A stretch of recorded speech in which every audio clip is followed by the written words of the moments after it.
everyone. My name is Joe Preston. I have worked at Intuit for 8 years, but this is one of the highlights of my career, getting to talk to these amazing small business owners and builder of amazing brands, both Brightland and Oaktown Spice.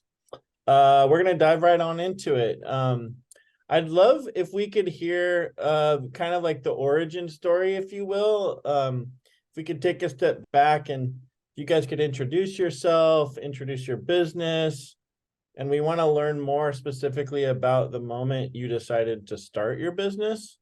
So Aishwarya, I'd like to start with you, if that's all right. Yep, absolutely. First of all, thank you so much to the Intuit team. Brittany, you've been amazing. Joe, thank you so much for inviting Brightland and me to be a part of this. And thank you to everyone who's here right now. Like, I don't take it for granted at all that you're here and hearing our story as small business owners. So Brightland is a beautiful, really delicious olive oil company. We make wonderful olive oils, all made right here in the United States. We partner with small local family-run farms here in California. We're California-based, California-made, and we're very well known for what I call, sort of our iconic packaging. We're really bright, optimistic, a lot of fun, and I like to say it's really the perfect gift for the holiday season too. So I'm so excited to be in holiday mode. It's always been my favorite part of the year, and now with Brightland, we get to impact so many people's holidays and make their days. Awesome. But I think you asked me, the question was, why did I want to start Brightland? If you could describe the moment when you knew you wanted to start your business. Yes. Yeah. I think the moment was, it was a few things coming together. It was me realizing just how passionate and judgmental of a home cook family I come from. And that is in me, even if I try to run away from it. So it was that realization. It was the realization that every ingredient matters so much, from your spices, which we're going to hear more about, all the way to the produce and the fruits and vegetables and the meat you're using, to one of the basic foundations, which is the oils and, vinegars and sort of pantry staples that you're using. Every little thing matters so much. So it was the combination of those two things. And then realizing that we could really impact these small local American farmers that are right here in California, that we could potentially make an impact on their lives. So the three of those things came together. And for me, it was like, let's give this a shot. Honestly, I had no idea if anyone would even care, or, I didn't come from food, and I'm not some like famous influencer or something. I'm just a random lady. And I wasn't sure if anyone would even care. And so it's been hugely humbling to see the impact, that we've had in the time since we've launched. That's awesome. And how many employees do you have right now? Sorry. Yeah, so between full-time and part-time, we're at about 20-ish employees now. Awesome. Yeah, I love your packaging. I love your branding specifically. I've got the Awake oil right here. I put some in my coffee this morning, even. It does as advertised, I can say. I love it. Now, joking aside, I'm gonna hand it off to Erica and John now. Same question for you guys. Can you describe us the moment you knew you wanted to start Oaktown Spice? Yeah, well, thanks also for having us. And I'd like to sort of just mirror what Aishwarya is saying about how great it is to be here and have support of Intuit. And so as far as the moment when we first decided to open, I think it was sort of a slow evolution. I sort of always had this burning desire to do something like this. I started working in spices when I was about 17. That was a job that I got in high school. And I really learned the business from the back end, from grinding and blending and tasting and learning how to use spices. And I did a lot of things in between, but there was a moment, I guess I was in my mid-30s that where we were talking about, I was sort of between jobs, as they say, and Erica's like, well, what what do you want to do with your life? And I said, well, I could open a spice shop. And she said, she's like, sounds like a great idea. And so we spent a couple of years working on a business plan and figuring it out. I too was not in food in the same way. I mean, I'd worked in different capacities in, you know, retail and restaurants and things like that over the years. So I knew something about business, but not really how to manage a business or how to start one for sure. Yeah, it was just sort of learning as we went, kind of. Yeah. Anything you'd like to add to that? No, I mean, I think that a lot of what Aishwarya said resonated with us too, which was that we had moved also to the Bay Area at that time. I grew up in Southern California, and John was from the Midwest, and we moved to the Bay Area for my work at the time. And it was just this, like, beautiful farmers markets, delicious butcher shops, gorgeous produce, and everybody, and coffee, like the coffee was amazing, the wine was amazing, and everybody put so much thought and care into the food that they were eating. And the shopping experience was this, you could, if you had the time, you could spend the whole day sort of curating this amazing basket of goods that came from local producers and you knew was sourced right and was done right. But for spices, there really wasn't an outlet for that where we were living, and it was kind of shocking to both of us, because we had been to other places with much more vibrant spice shops. And so when John brought up that idea, even though it was a little out of left field, I was just like, yes, let's do this. And yeah, I don't know now having done it and how much work it is, like, if you could possibly understand what you're getting into, but I'm glad we did, and it's luckily and fortunately worked out well for us. So yeah. That's awesome. Thank you for that origin story there. And how many employees do you guys have now? So our business is very seasonal. So right now we have some seasonal folks working with us as well. It's a full-time, part-time, and everything. We have about 55 employees. And that's partly because we actually grind and blend our own spices in-house, and we package the product. We don't use a co-packer or anything like that. So we're doing all of that ourselves here. Awesome. I want to actually unpack, probably with Aishwarya first, that what you just touched on, Erica, which is, if you knew what you knew now moment, that moment where you become an entrepreneur and you are immediately met with huge risks, huge obstacles that probably seem insurmountable at stages. Can you walk us through, maybe, Aishwarya, like a few of those early on that you encountered? Oh my gosh, yes. I mean, I came into this with so much naivete. I had no idea what I was getting myself into. And I also said, hey, I'm just going to produce 1,000 bottles. And if the 1,000 bottles sell over the course of a few months, maybe there's something here. And they sold in 3 days. And so then it was like, okay, there's clearly something here. But in the meantime, though, I want to say, like, the day that we launched, I realized, or in the couple of days after, I realized that a lot of our labels were really bubbly. The cork top wasn't fitting right. And these were all mistakes that were happening in real time. I was still packing every order by myself or with a couple of wonderful interns. And it was just, those moments were really, really hard. And I remember saying, I have no idea how to fix this. I don't know what to do. And then I think a lot of it, in the years since, it's really been like a mental game and a mental exercise, right? And I think everyone can resonate with that. Some days you wake up and you're like so jazzed about life and the world and yourself, and you're like, let me get after it. Everything's going to be great. And then other days you're dragging yourself out of bed and you're kind of like disappointed by everything and yourself and everybody around you. And it feels like the world looks a little more gray and a little more dark.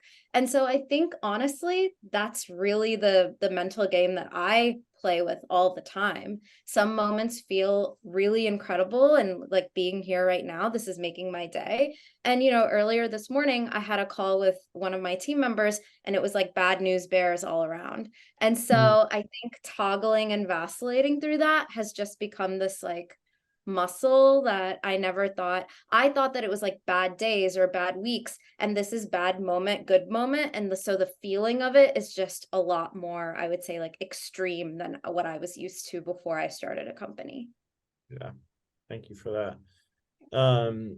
Okay, Erica and John, back to you guys, but I'm gonna kind of frame this risks and obstacles around your situation, because you guys are family-owned business. You guys are husband and wife, and you have children. If you could describe, like, from that vantage point of how this impacts your family, maybe separation of work-life balance, things like that. Yeah. Well, Yeah, I would say hire a good manager at some point if you're gonna have kids, because that you don't have to take all the calls, or yeah, I think well, one funny thing is that we started the business before we were married. We moved out here together, we were together, and we started the business in late 2011, and we decided to get married and had our wedding planned for September 2012. And so we hired our first employee in August 2012 so that we could take the weekend off to get married. So, it's like every step of growth in our family and our personal life has also led us to take some more risks with our business, because it is all interrelated, and there's not a lot of separation for us between work and life, in the sense that we go to bed and wake up sometimes talking about Oaktown Spice Shop, or maybe the kids or school, or it's all blended together for us. Our children are very intimately familiar with the details of our business, and as they get older, we'll have to work in some discretion probably, but we already have had Yeah. to, I think. Our 10-year-old is our future marketing director. I'm sure of it, because she's always grilling people on whether they've ever been to our shops or patronized our businesses. Yeah, whenever she meets anybody. Yeah, but at the at the other end, I think both of us have always really wanted to have work-life balance, in the sense of coming home and we have dinner with our kids every night, and we aren't working crazy hours these days, and that's really important for us, and it's really important for our employees to have, and it's kind of driven our workplace culture, because I don't want anybody to feel like they have to burn the midnight oil for Oaktown Spice Shop. I mean, that's not what it's about. We all want to be enjoying great meals and having great family life, and make work, just a part of our lives. So There's a huge wisdom and maturity in what you just said right there. I can very much relate to. Aishwarya, I'm gonna kind of shift focus now, and if you could paint us the picture where you're past the early days of selling 1,000 bottles in 3 days. Now you're much more established, and you're in this phase of building momentum and growth. And can you walk us through like a couple evolutions you've had to make with your business now? Oh, definitely. Yes. I think the first evolution was not trying to do it all myself. And I think I really resonated with what Erica said around like, as things happen in your personal life or just in the evolution of your business, it's so important to recognize that and say, hey, I'm not going to try to do everything. And for me, I always tell my team, like, I really need to be the dumbest person in this room. Because if I'm not, then something's wrong. Like, I have to be the dumbest person. And I want to bring on people who are so much smarter and better than me at everything. And so that's been one big evolution. And then I think then the other one has been, we talk a lot internally about what it means to operate from a place of abundance rather than scarcity, just philosophically. Like, let's remember that time is on our side. We don't need to be in a hurry. And like, I also resonated with what Erica said around like another thing that we say internally is practice New York City excellence, but with California spirit. So live your life and have a beautiful life. And Brightland is a part of that too. So we need to walk the walk and showcase that. And so that's been a wonderful, I think, evolution just with more team members and us all actually like practicing that too. That's great. That's fantastic. Erica, I'm gonna pass it over to you or John if you want to take this one. I hope you guys are not staying up at night, and I hope you are having dinner with your family every night for that recharge time. But I'd imagine there are times throughout the year when something keeps you up at night with the business or causes a lot of stress. Can you give us some examples of that, or maybe even at this stage, like what are your big challenges? Yeah, for sure. I mean, I think as we've grown, the stakes have gotten higher, and it's happened incrementally, which has worked for us. But when I say that we have 55 people working for us, it sounds big even to me, and that's what keeps me up at night. I would say is like the responsibility for all of the people, because I've worked in industries where there are layoffs, and I don't really, they're so demoralizing, and we don't ever want to be in a position where we have to do that. And, or they're just bearing the responsibility of people's livelihoods, weighs on me sometimes. And, at this time of year, we've been working pretty much for the whole year, planning and thinking about right now in a lot of ways, because we are a very gifty business. And we discovered a long time ago that this is the time of year when we make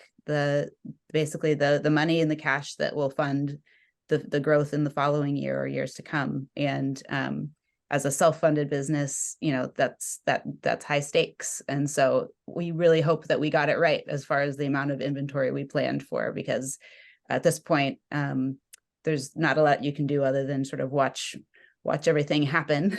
And, there's things you can do, but it can be challenging if things don't fit the pattern that you hoped they would. And it comes down to like the people that might affect. So that's what keeps me up at night. 100%. Can very much relate to that. I'm actually a former small business owner before my days at Intuit. So very much what you guys are saying, I have also experienced myself. Same question to you, Aishwarya. What keeps you up at night? What's your biggest challenge? Oh my gosh. I mean, what Erica said, like gifting is this time of year, we call it our Super Bowl, and it really is everything. And we've done so much work to plan and make sure that our customers feel really loved and taken care of. Our customer experience team is like just so jazzed and ready and waiting. And yeah, you hope for the best, and it's scary to also think that you may plan for the worst. And you're like, I really hope that worst doesn't come to life. And I don't take it for granted for 1 minute that there are team members that are, that believe in what we're doing. I can't believe that there are people that believe in what we're doing and are spending 8 hours of their day every day working for Brightland and with Brightland and helping us grow. So that, since, it's incredible, but it also adds this layer of, I never want to let them down, and I don't ever want the business to let them down. So I think about that a lot too. And then there are the unknowns too of next year. What does next year look like? For the last, we started the company at the end of 2018. And so 2019 was our real first year. And then it was the pandemic. So we honestly don't really know what it's like to be in sort of like a steady state where the waves aren't so choppy. I don't know if that even exists, but it certainly has been very choppy these last 3 years. So I think honestly, looking ahead, I'm an optimist, and I really do see the bright side of things, but I can't help but feel a little bit of trepidation, or a little bit of like, what is 2024 going to bring us? So that keeps me up at night too. Yeah. I'm glad you brought that up, because in speaking to small business owners, I'm always amazed by everyone's sort of different vision or goals for what they consider, the growth of their business. The old adage of, if you're not growing, you're dying. or there's plenty of small businesses that actually their goal is to reach this kind of like steady state, as you alluded to. Do you guys actually like consciously have sort of like a vision of how you want to grow, or a vision of how you want to be steady state, or or is it just you take it day by day? Erica and John, I'm going to hand it off to you with that one. I would say it's a little bit of both. Certainly at the beginning, it was day by day, to be honest. And if you looked at we did have a business plan back on day one, but it was humble, and it was a shop. It was a brick and mortar shop in our 3 blocks from our apartment, and it was going to be cute, and it was going to work. And so, now we have 3 retail shops, a website, and thankfully a thriving food service and wholesale business. And so we didn't plan for that. But now it's, when I think about why we've grown, it's often been, add stability and about the people as well, because, at that moment when you do hire the manager to be able to do this or that, you recognize that person wants to grow in their career. And if you don't provide them an opportunity to grow in their career, they'll leave. And that's, what they should do. So I'm going to do my best to find a way for that person to stay and grow and have a new job at Oaktown Spice Shop, and for the person who's working, at a level below, to move up into that role. And so that's really driven, I think, our growth over the years, is to continue to have professional development, to continue to be able to do new and fun things, and evolve as a company, and hopefully be a lasting brand, beyond John and Erica. I think that's at least sort of how I think about it. But we definitely don't have like a strategic 10-year plan. Yeah, We're constantly fine-tuning our operations too, I think, just which has meant so much, for our growth, for creating an ability to grow, is like, knowing what you're doing and why you're doing it. And that's helped a lot. right. Yeah, I mean, kudos to you guys for even having a business plan. It's so rare. It was really cute. I heard of this, yeah. On there or not? What about you, Aishwarya? What's your definition of growth? Is it that steady state? Is, how concrete is your goal? Oh gosh, I think it's sort of like water. Like, it can be like ice in moments, and then it can also melt and turn into water and really flow. I think it's both happening at the same time. I have dreams that are, 5-10 years from now, just dreams in my head. But have I dared to, outline that and say, oh, this is our management plan for 10 years? Like, that's just not how I started the company. And I'm not like a fancy MBA or anything, so I don't operate that way. But, like we said, we do have team members whose livelihoods depend on this, and it's just so important for us to be responsible business owners too. So we certainly do, annual planning and make sure that we are, and I think everyone gets excited by growth if it's responsible and if it's done in a thoughtful way. And if it's serving our customers at the end of the day and we get to serve more customers, then it's just exciting. And yeah, it keeps us, that's what keeps us going. Like, whenever I ask any of our team members, like, what is your favorite part of Brightland? Everyone says, oh, the team internally, like each of us. And then on top of that, our customers, like reading their reviews, meeting them at events, meeting them, online when we're messaging with them. That's everything. Mm-hmm. Absolutely. All right, I'm going to shift gears and we're going to talk about digital things, products. I know many people on the call would like to know like what specifically QuickBooks products you use. I'd also like to hear about, even outside of QuickBooks or Intuit land, what's your sort of go-to digital tools when you wake up? I first check this and this and that. And then also, if you could talk about your, what role an accountant plays for your small business. What's that relationship like? So Aishwarya, I'll start it off with you. Sure. We use QuickBooks Online, and we've used them since day one. And it's just been an incredible barometer and tool for the business, and we really, really love it. Yeah. In terms of other tools outside of the Intuit family, we use Shopify, we use Klaviyo, I use Superhuman as my email provider. What else do we use? Yeah, those are probably the big ones. Google Analytics, a lot of the Google Suite tools. Right. And then coming back to the accounting side, in the very beginning, I had a bookkeeper and sort of like just a small outsourced team that helped me out.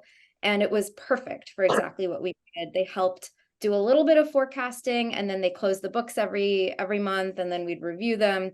And then since we've grown a little bit, and I now have a fractional CFO who is obsessed with QuickBooks, and like he actually really helped me think about QuickBooks and the ways to use it in a totally different and new way. So I really appreciate that. And so I have a fractional CFO who also comes with an accountant and a bookkeeper. And so that's how we all work together, multiple times a month. He and I talk all the time, but with the accounting team side of things, we come together multiple times a month to just talk through, the forecast, projections, actuals, where we landed, what we spent money on. And yeah, it's a really, really close relationship. And I think that it's integral to a business's success. In ways that I don't think I even knew before I started Brightland. So I'm very grateful to the humans and the technology that come together and help us, forge forward. Awesome. Well, we're very grateful for having you as a customer, and for we acknowledge you pay all of our salaries, folks like you. So thank you for that. Erica and John, same question to you. Digital tools you guys rely on to run Oaktown Spice Shop, and what's your relationship like with, you guys have an accountant and a bookkeeper, correct? And maybe if you could describe what that relationship's like. Yeah. So we also have used QuickBooks Online since day one. So thank you very much for solid, amazing product. And it's grown with us, which, has been, it's like Aishwarya said, there's the product, the digital product, and then there's the people that help you like figure it out as everything changes in your business and you need to adjust. So we had a bookkeeper that we worked with as a consultant way back when, who showed me how to do like the very basics of QuickBooks Online. And back in those early days, we were bringing all of our inventory into our little storefront on Lake Merritt, and John would grind and blend the spices and package them all up almost by himself, and then put them on the shelf and sell them. And so everything came in and went out one door. Now we have, as I mentioned, multiple locations, and we're housing inventory in a different location from where it's going. And so, the QuickBooks of it all has gotten a lot more complicated. And we still work with an outsourced bookkeeping team, different from the one we started with. And I talk to them every day. And they have helped me think about growth. I talked to them for hours when I was thinking about us opening a second shop, and when we were decided on the warehouse location. We've just evolved the way all of our chart of accounts and our profit and loss statements, and the way that we do comparisons. So that's been really instrumental. And I think the bookkeeper, I'm sorry, the CPA for us is more of a tax perspective person at this point. Occasionally we'll have them weigh in on some big questions, but our bookkeeping firm also has a CPA on staff that we can kind of tap as well. So I think all together we're a team that are working to make sure that we have the best information at any given time. So yeah, we use QuickBooks, and we use Gmail, and we use Slack a lot. We use an inventory system called Fishbowl that integrates with QuickBooks, and Shopify and Klaviyo and countless add-ons. Yeah. Awesome. Thanks so much for that. Let's talk about some of the amazing quality products you guys are constantly developing. John, this one's for you, but I'm supposed to ask you what inspires new spice mixes and flavors, but what I also want to ask you is, I'm sure everyone on this call has a spice drawer, a spice rack. I have a huge cabinet full of spices. Some of them are probably many years old. What are some common misconceptions or like things you're constantly like educating customers about in the store or something about like how to manage their spices and how to look for, quality spices? Well, fresh is good for spices. It's not like wine. You don't want to age it. But certain spices do hold up to age. And I would say like things when they're in their whole form, like a whole peppercorn or a whole clove, those things will last a lot longer. But once you grind something, you're really exposing it to the elements and things oxidize and break down, and you start losing flavor. General rule of thumb, like if it's a ground thing, like, use it up faster. And if it's a whole thing, don't sweat it as much. You have a couple of years on it. Usually salt doesn't go bad. It's inert. Just storing your stuff, like some things are oily. They might interact with like plastic or something like that. Maybe you've seen that where you've had like a bag of turmeric or something like that where it gets the bag gets tacky. Yeah. That's the oils in the turmeric interacting. So like using something like glass or ceramic or to hold your spices long term is good. Keeping them away from heat sources, away from sunlight is good. So like a spice cupboard or on a wall that's not like getting direct sunlight. And if it's something that you're not using and you've had it for years, it's probably not something you need. So I would say, hey, compost it, put it in your garden. Like our garden smells really good. Like cinnamon, I use like bags of cinnamon that we sift it, we grind it and sift it, and there's a certain amount of cinnamon that doesn't turn into a fine powder, and that often like ends up, I use it to deter like squirrels or something like that from digging my garden, throwing some cinnamon down. But sorry, my throat. Oh yeah, no worries. But yeah, I think if you have something like whole cumin, that's going to last a long time, and you can grind it in a little mortar and pestle when you need it. I like to have ground cumin and whole cumin on hand. I find ground cumin is really handy just to use, but whole cumin allows you to like do like a toasted cumin and grind, or you run out of the ground cumin and you just need some ground cumin. You can have the backup of the whole spice. That it doesn't matter how old it is. Right. What are you guys working on for new spice mixes and flavors right now? Well, we just developed chopped masala with a cookbook chef, Nick Sharma. And that's one of our new things. We did sort of like a traditional chopped masala, but with sort of a California twist. So we just add some ingredients that wouldn't be typical to it. We put like a little dill weed in it. And we have something in the works that we haven't finalized yet. We're doing like a coffee rub, using coffee as an ingredient in the rub. Those things have been around for a long time. We have a lot of customers that ask for that kind of thing. And I'm a big coffee lover. So, I think that it's a natural fit for spices, and spices are nothing more than concentrated flavor in a vegetable form. So, why not use coffee? What else? Greek seasoning. Oh, the Greek seasoning. Yeah, it's like a lemony, garlicky type of seasoning that's really good on roasted potatoes or like chicken or all the classics. Yeah. Or for a dip, or a dip or dressing, you could put that in like Greek yogurt and make a really nice tzatziki. Yeah, y'all just got top secret knowledge right now. Oh yeah, I just realized I probably wasn't supposed to say that, but yeah. Yeah. Right. Aishwarya, I want to talk about similar question, but let's start with, again, everyone's got oils and vinegars in their cupboard.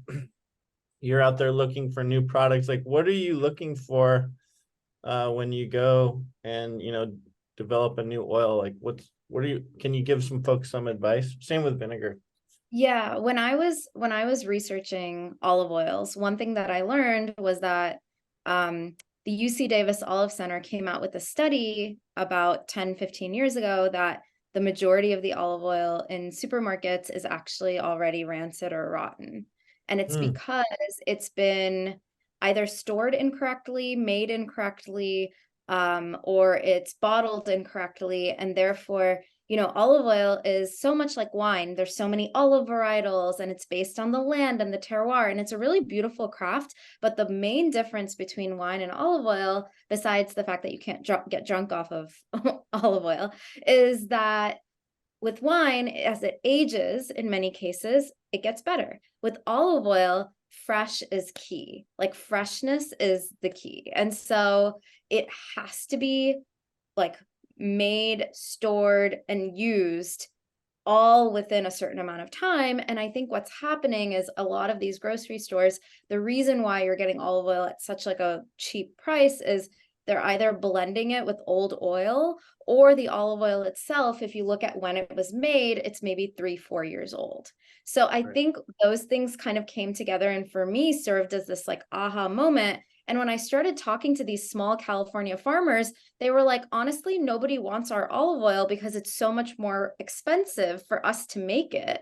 We're using a lot of techniques, and the integrity level is so high. We're using stainless steel containers to store everything with nitrous in there to make sure that there's no oxygen that gets in. So everything they were explaining to me was so incredible, but they're like, I don't think people care. They don't know. And so part of why I even started Brightland was to really say, you know what, maybe we can make people care. Yes, we have this beautiful packaging, but what's inside is liquid gold, and like is truly fresh and really high quality, has all of the chemical and sensory attributes that it should. So that's something we take super duper seriously. And so when I tell people, like, of course, try to buy Brightland, but if you don't, look for bottles of olive oil that are not clear. That's really important. It should never be clear. Try to make sure that it tells you when the harvest date is, not just a best by date, because a harvest date tells you when it was actually made. And then look for where it's made. A lot of times it'll say Italian olive oil, and you look on the back and it's saying it's coming from 5 different countries. That means they're just blending a bunch of product together. So really look to see if it's single origin. And if it is, then that helps too, from a quality and from a taste, freshness, and then ultimately like health benefit standpoint too. So that's what I really like to tell people. Super helpful. I learned a ton right there from you both. Thank you. I know this is make or break time of year for you guys. Given the holiday season, we appreciate you guys spending time with our employees and with us, and being customers as well. And last question before we go into some rapid fire from the team that's on is there anything you'd like to say or ask for like the Intuit employees or the QuickBooks employees? Either popcorn, whoever. Or well, I'd say that variety is the spice of life. Small businesses offer variety. I think supporting not just our small business, but any small business is helping maintain a future for that variety. So I'd say shop small. Well put. Aishwarya? Oh my gosh, completely. I think, small businesses add so much zest, and they do add spice to our everyday. So I would absolutely echo that. And then I would say both, I think both Brightland and Oaktown just make the perfect holiday gift for, I think what's amazing about both brands is that you don't have to be like a foodie. All you have to do is care a little bit about food, or maybe even home design, or just organize, or even home organization, and it's a great gift for parents, for in-laws, for spouses. we actually have an amazing corporate gifting program, and people love, like, companies actually love to buy for their customers and clients. Like, that's been amazing for us to see. So yeah, just think of our businesses when you're thinking about gifting to all of the people in your life. Awesome. Might get a dinner invite out of it too, you know, like if you drop enough. Right. Well, to Erica and John, to Aishwarya, thank you so much for spending time with us, especially during this busy time of year. You guys are an inspiration to us all. You are the reason why we get up and go to work every morning, is because we know small businesses they're the spice of life. They're the heart of every economy basically around the world, and how much that impacts everyone. So thank you guys. I'm going to actually hand it over to Cheryl, who is going to take us through some live Q&A that we've got from some of our team members on the call right now. Thank you. That's great. Thanks, Joe. Thanks both Aishwarya and Erica and John. This has been fantastic. We have a ton of questions from the audience, so we're going to get to those. And just a reminder, please use the Q&A panel to post your question as opposed to the chat. I've been trying to pick some out of the chat as well, but please use the Q&A panel. And I'm actually going to start with Aishwarya for the first question. And that's about the origin of the name Brightland. I'm not sure if we forgot to talk about that. Yeah. Oh, yeah. Okay. So I had no idea what the name of this was going to be. I had like Project Olive Oil or something like that. And then I went to Tokyo on a visit. And I was walking around and, walked into a couple stores and noticed that they were playing this amazing Americana or Aussie folk music. And each time I would Shazam the songs. And then when I came home, I was looking at the list of Shazam songs. And one of the songs was an Aussie folk song called The Olive Tree. And it was by this band called The Seekers. So I looked up the lyrics and it said, "I'm searching for the olive tree, and to the Brightland I go."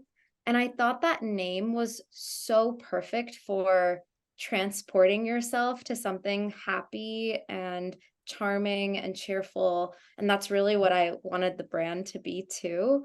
And I wanted to feel like you were transported somewhere. And so, yeah, I have to thank this Japanese denim store that was playing that song way back when, because otherwise I don't know what the name of this company would be. That's fantastic. That's such a nice story. Oh, I'm going to actually turn this next one over to Erica and John. LaMonica asks, actually, there's a comment first.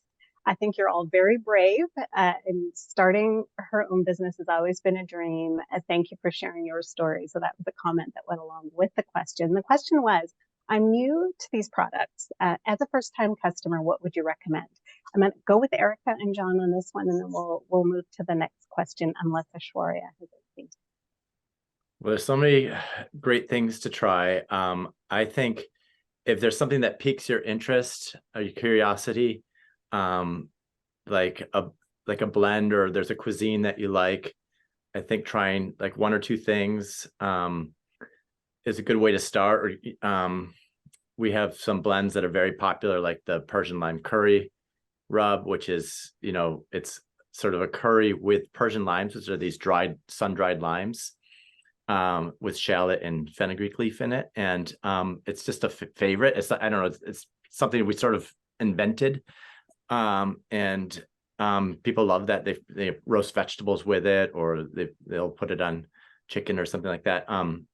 But I'd say if there's a certain cuisine that you really like and you're curious about exploring, like try something. You can find recipes online or get a really good, interesting cookbook. And don't be afraid to try it. And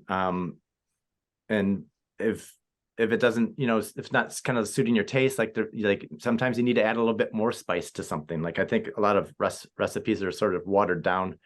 So if you are not afraid of spices, then like maybe even like double the quantity that's in there, unless it's like something like cloves or something like that. You want to be careful with cloves, but like, sometimes like they don't put very much like chili in it because it's like, oh, you don't want it spicy. But if you like spicy stuff, put more chili in it. I agree.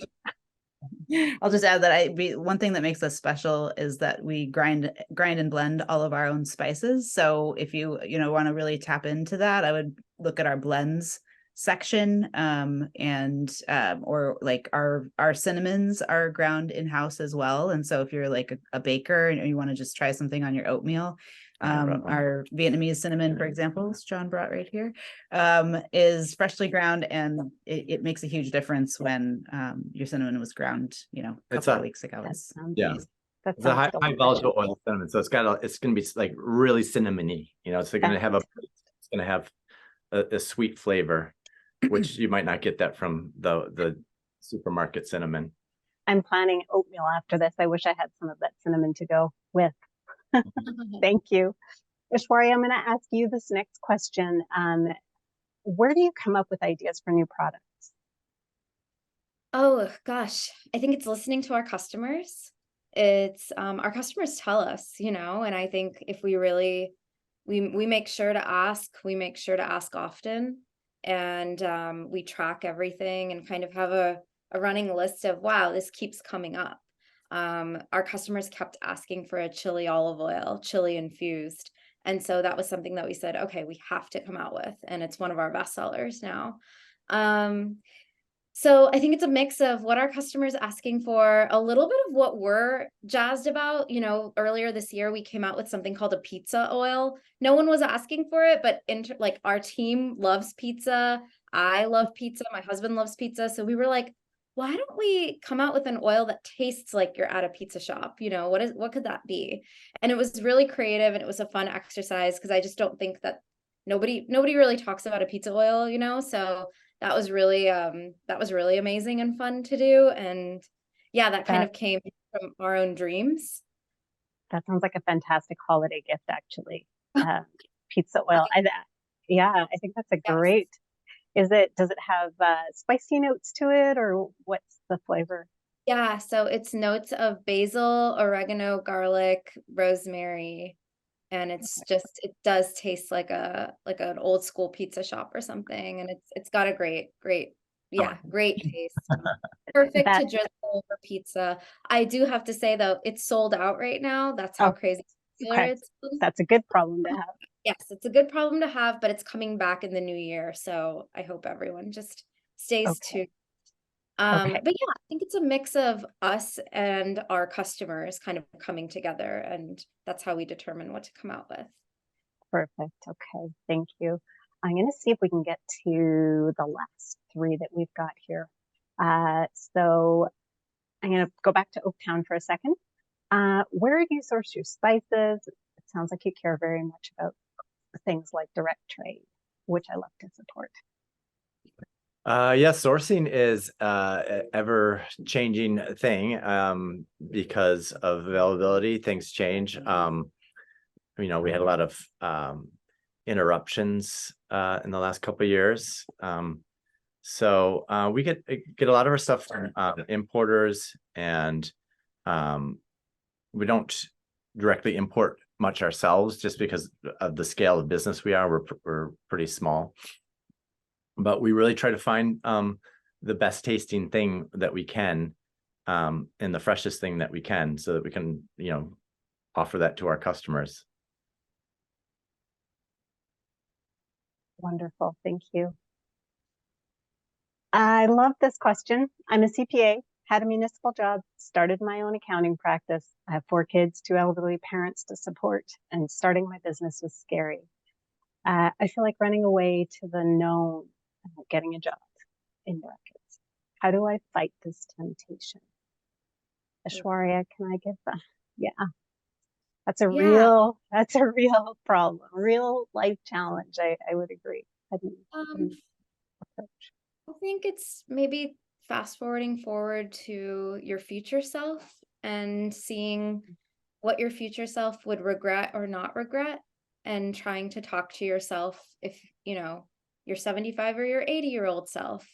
I used to do that exercise. And then sometimes I'd go back to my child self too, and go back to maybe when I was 15 and ask, what were you dreaming of? And like, are you living a bigger life than you dreamed? Is this what and so I sort of had conversations with my future and my past self, and that helped a lot, because when I talked to my future self, that self, it felt like, was saying like, you don't want to regret not taking chances, just take the chance. And that helped a lot. And That's so such- I think, you know, every situation's so personal, but sometimes like digging deep within can help us come up with the answers. that's such good advice. Thank you. Erica and John, anything to add to that? I think that was Like- really good advice. Yeah, Yeah. definitely.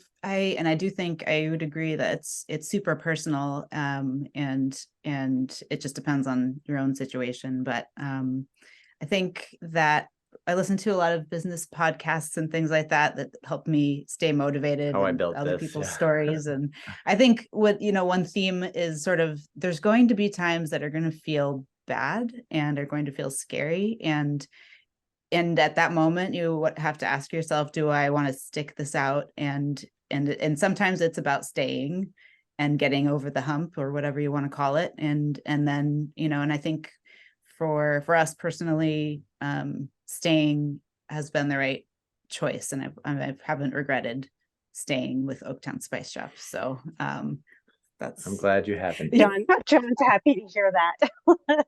Very last question before I close this out is a spice question. Are the spices and olives sourced from pesticide-free farms Yes.